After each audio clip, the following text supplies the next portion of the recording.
there are about 40 members altogether, 20 of them full members, 20 of them reserve members. And I went in a little bit late because I'd been in my previous AFCO committee meeting, but I got in at 10 o'clock on the first morning, and I stayed there throughout that morning, the afternoon session, and then the following morning, that's yesterday. So all the time that I could possibly have been there, I was there. And I looked around at the committee places with their names on them. Blank, blank, blank, empty seats. There were probably at most at any one time about 7 of us there. Most of them weren't there at all. Now, to be fair, if you added up the number of different people who were there, it probably would have got to about 12 or 14 out of 40. But I was there all the time. But the result of that is, apart from the rapporteurs, the people who are given particular positions to report to the meeting, I was the one who said most. So it does give us opportunity. That's what I meant when I said we can talk. What do we do when we've done our little bit of talk, our 1 minute here, our 2 minutes there? Well, at the end of it, I go back to the office, type it up, email it through to, I'm not very good at emailing, but I have learnt a little bit, I'm coming on. Email it through to Martin Wingfield, and he sticks it up on the website. He also, I'm told, sends it out as a press statement as well.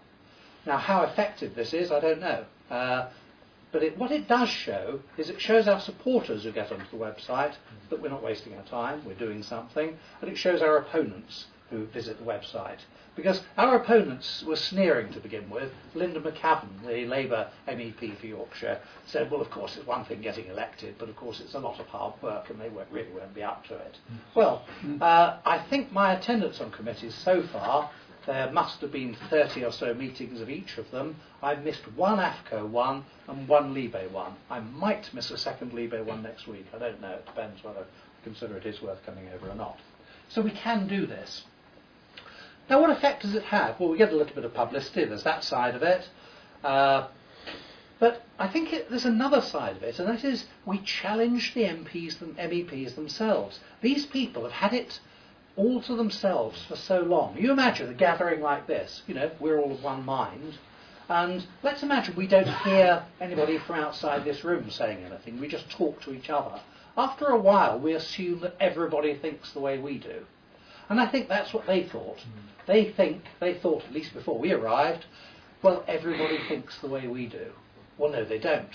We challenge them. We say things that are heretical. Now, sometimes, at the beginning, I did it by just saying something heretical, and took a deep intake of breath and fancy saying something like that. But after a while, I learnt there's a newly elected Hungarian MEP from Jobbik, one of our friends, Christina Morbai, very bright lady indeed. She spent 20 years as a human rights lawyer, and some of that time she was lecturing at a university in Britain. And what she does is she wraps up terribly politically incorrect things in liberal language. One of her introductions, it was on the debate on immigration, she said, when we talk about immigration, she said, we've got to bring justice into the argument. And they were looking around sort of terms, expressions of approbation for one of us. Yes, she said, we've got to bring justice. We've got to give people the right to stay in their own countries.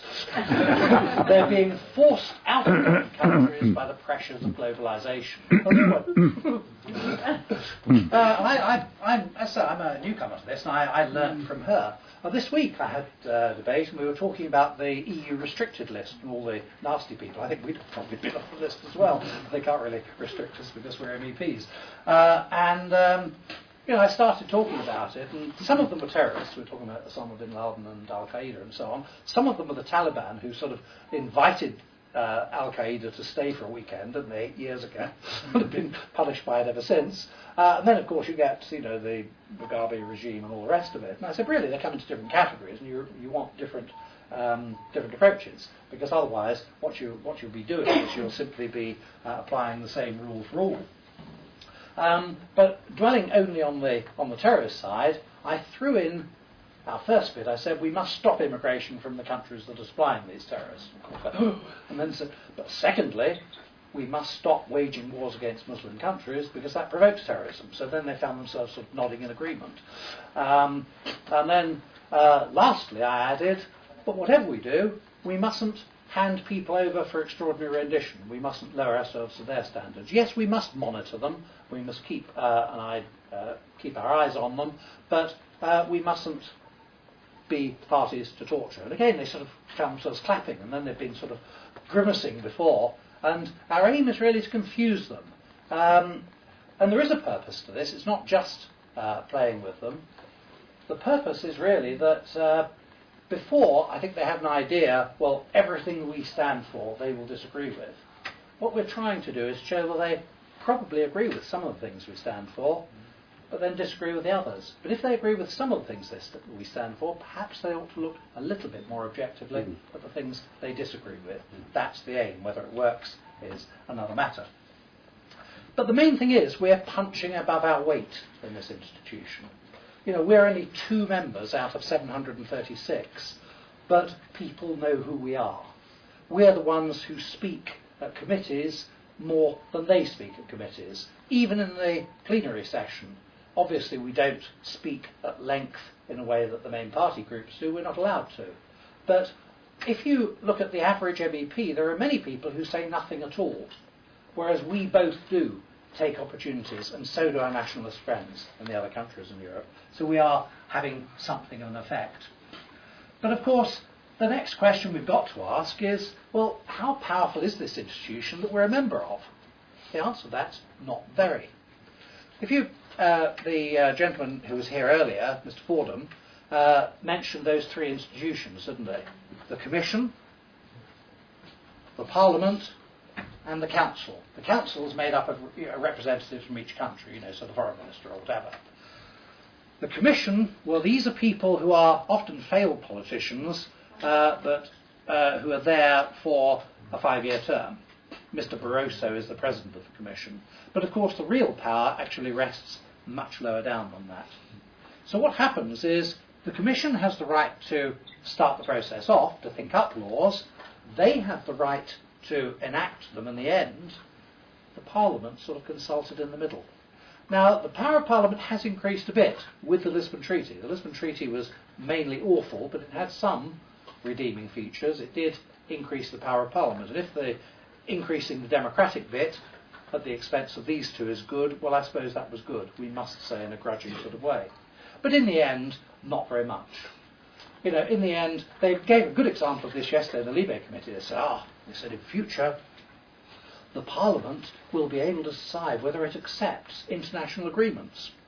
So what will happen is the Commission will think up an international agreement, the Council will negotiate with other countries, you know, outside the EU, and then once everything's been agreed, it's put to Parliament that can say yes or no. But if they say no, they'll simply bring out another version of it, and eventually they'll say yes. They can't say we like this bit and we don't like that bit.